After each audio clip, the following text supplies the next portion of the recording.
चुनाव कराने की मांग भी चुनाव आयोग से कर दी।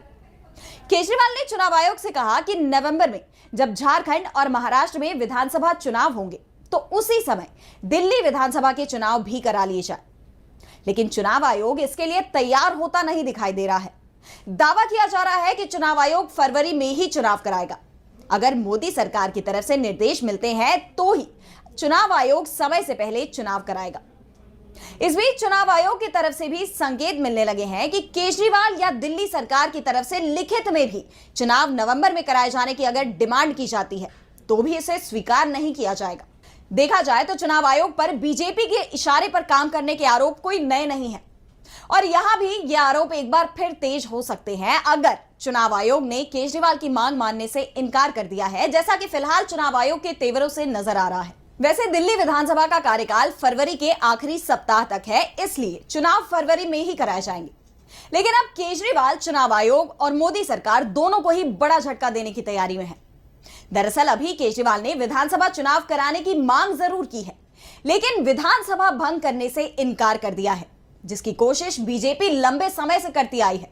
केजरीवाल की गिरफ्तारी के बाद से ही बीजेपी की तरफ से मांग उठ रही थी कि केजरीवाल अपने मुख्यमंत्री पद से इस्तीफा दे दे। हालांकि केजरीवाल ने तब इस मांग को स्वीकार नहीं किया।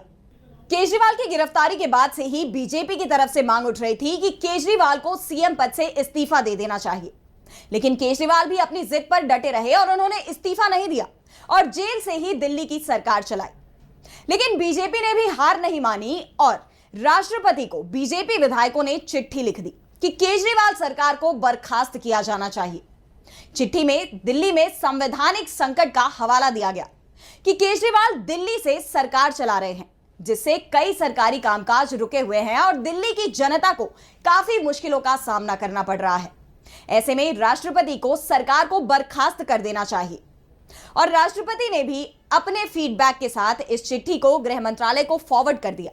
ऐसे में सबसे बड़ा सवाल इस चिट्ठी की टाइमिंग पर उठ रहे थे, क्योंकि जिस दिन सुप्रीम कोर्ट में केजरीवाल की याचिका पर सुनवाई होनी थी, उसी दिन बीजेपी विधायकों की तरफ से यह चिट्ठी लिखी गई थी और पूरे आसार नजर आ रहे थे कि सुप्रीम कोर्ट केजरीवाल को जमानत दे देगा। जैसा हुआ भी, सुप्रीम कोर्ट ने केजरीवाल को जमानत दे दी। लेकिन ऐसे वक्त में बीजेपी विधायकों का यह चिट्ठी लिखना कई अहम सवाल खड़े कर देता है। हालांकि इन